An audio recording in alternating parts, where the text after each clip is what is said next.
right. Listen, thank you so much for taking the time to do this. Last day of the tour. It is. Wrapping up this capital city of England. Following what looks to have been a pretty spectacular tour so far, how are you feeling?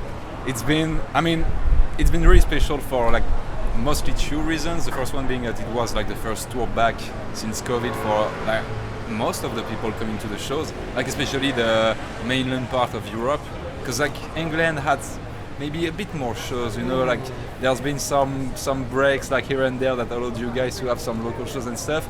We didn't really got that much of it, so one, it was really special because of it. I mean, actually there are three reasons then.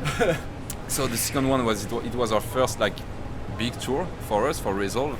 I mean, it was our first time ever in a tour bus. It was our first time ever in like bigger venues than we are used to, and it was an all French lineup, and we were all friends like since honestly like we've been friends with Denmark for years now. So like getting to do this incredible tour and seeing them like have this much success, it was really amazing. And even for us, like it was really good, way better than we expected. So even though you've been such a major part of it, you're still kind of reflecting on the fact that you're looking at Landlords, for example, the headliners, and go, wow, what wonderful success for them. Oh yeah, I mean, especially for us French people, like seeing a band that's coming from Marseille, which is like even for France, it's not like really one of the cool places, you know, and seeing them like sell out venues like all across Germany and bringing, I guess there are over 500 tickets sold for London tonight, which is like incredible. Like not many bands, like even bands from the UK don't manage to bring this much people into their London shows, I guess. So it's really amazing to see. Yeah, I don't know what it is. I don't know if it's we've got too many venues, too many options, but even following the COVID thing, you know, at the moment, live music seems like it's on a high. That the kind of apathy that existed before about, oh, you know, that band plays regularly and they play that same venue, so I won't go see them, has disappeared momentarily. Is that something you noticed in France as well? Yeah, I think so. We did our own like headliner in March in France, so right as things were opening back up, and yeah, you could definitely tell that like there was a hype of some sort. I mean, people were so excited and so enthusiastic and so glad to just get together again, because you know, like lots of people coming to shows, like you know, you see mates and you see people like at every show, and you haven't seen those people in over 2 years sometimes. So it's a big family reunion. So it was amazing. Considering as well the highlights, kind of want to ask about that, but you only need to kind of trawl for your social media to kind of notice the pictures and how much you've been sharing in regards to, it looks like every night was a highlight for you. Honestly it was. Is there anything like stand out wise that you think, okay, I remember that? Well, I mean, right now I'm thinking backstage in Munich because it was the biggest show of the tour, so obviously it stands out. But I mean, even like in smaller venues, like in Germany, I want to say every show was sold out. Honestly, like I think on the whole, like European leg, 80% of the shows were sold out. So no, honestly, like the whole tour will be like one for the book, I think. I saw those pictures of Munich.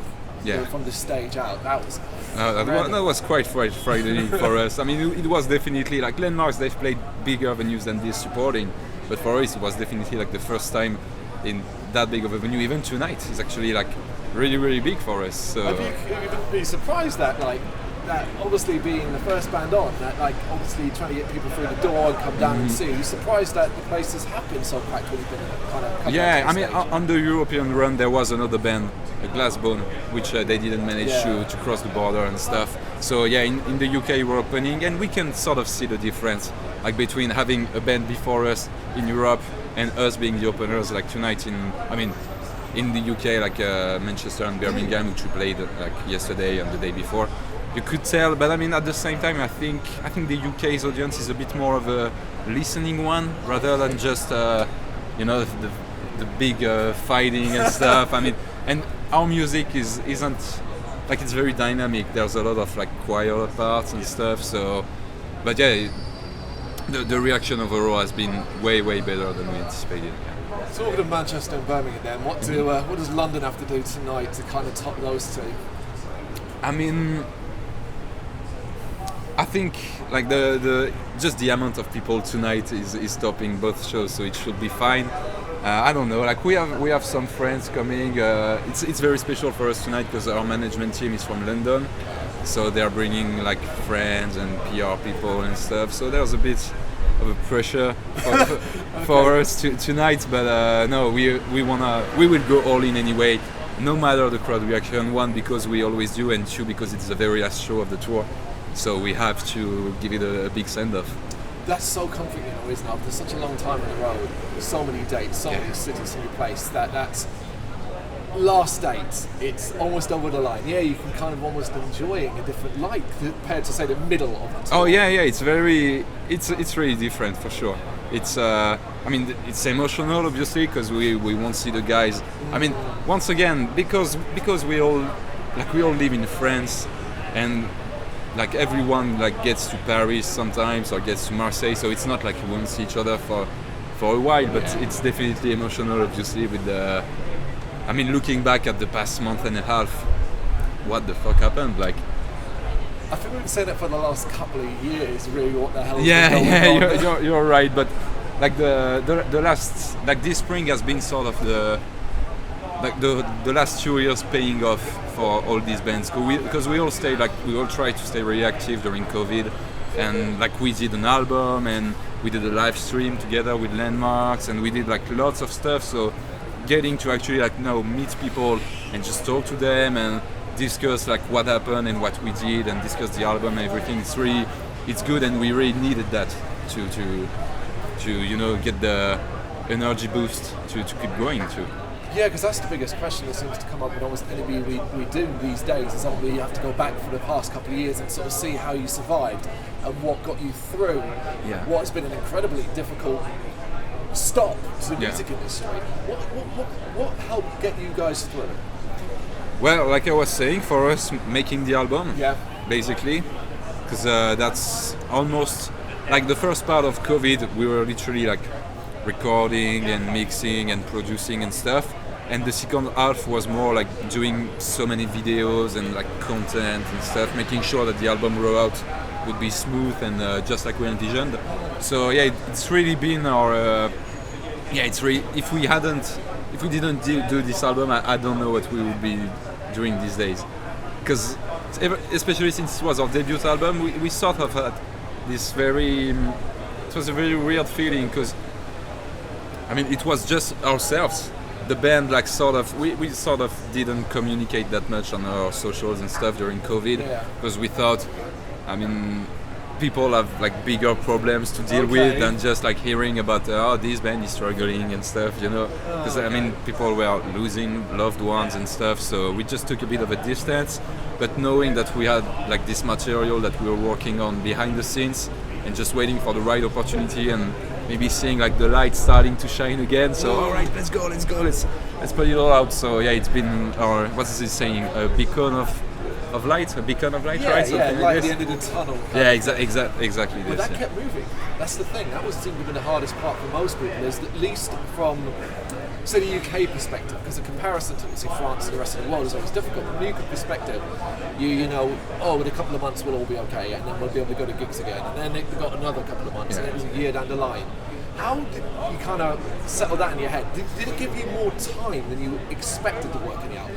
It did, absolutely. Like, if COVID hadn't happened, I think the album would have, like, we would have released the album maybe like late 2020, right? And basically we pushed it like a whole year, but it was all for the best, because I mean I think the album would be like not as good as it is if we I think so.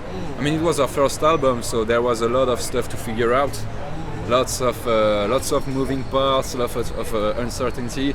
So just being able to take our time has really been a blessing, and it also taught us, like, we don't want to wait this long for the second one. Like, we already started like gathering ideas and working on some stuff, because now that the machine's rolling, we know that we gotta strike the high run where it's at. Well, you're an artist as well, and I don't think I speak to any artist, whether it be on a tour event or an album cycle, who isn't already thinking about what comes next. Obviously, because like there's always a delay between what the audience gets and what the artist is working on, because like in this industry, you know how it is. Like, you have to get the people around you and just like get the world around and have all the pieces aligned together, and then alright, something's moving at the last minute, and then it's pushed back for another 6 months and stuff. So yeah, we always have our eyes set on what's next, obviously. Yeah. And the drip feeding, the slow drip feeding. Yeah. How do you know, considering it's your debut, and you seem like you've got your head screwed on and have an idea of how it all works in the industry. But that slow drip feeding, where you're releasing singles and you're building up anticipation for the release, do you enjoy that, or is that just kind of annoying? I mean, due to the situation, we enjoyed it because it was, I mean, releasing singles and videos and like behind the scenes stuff was our way of connecting with people. But now that we are playing shows again and stuff, I think, I mean, it's the name of the game now too. I mean, streaming and singles and stuff. So we have to find like the right middle ground between too many drip feeding and just like going all in. So yeah, we'll see how it goes, but probably in the future we will maybe try to like not take as much time before hyping up an album and stuff. You'd hope the scenario around the debut will never happen again. That's the hope, right? Exactly, yeah. But we are coming to the end. It is the last date of the tour.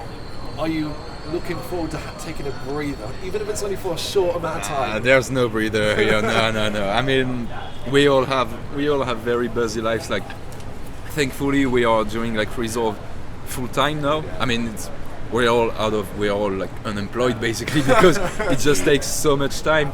But we also have to like me myself. Like next week, I'm going on another tour, like as a crew member, helping friends and stuff. I mean, now that shows are happening again, I want to do as much as possible. And we all have like we will be home for a little while. Like we have quite a lot of festivals like booked for the summer and some more touring throughout the year. But yeah, we're gonna take, I don't know, like 2 or 3 days when we get home tomorrow, and then it's back to the grind again. Obviously. 2 or 3 days is more than most people get. So obviously. I mean, might be just one. We'll see. So. Thank you very much for watching. You can check us out on gbhbl.com as well as on Facebook, Instagram, Twitter and Tumblr. Go to Patreon to help us out over there. That's patreon.com/gbhbl, as well as Big Cartel, where you can find some of our merchandise.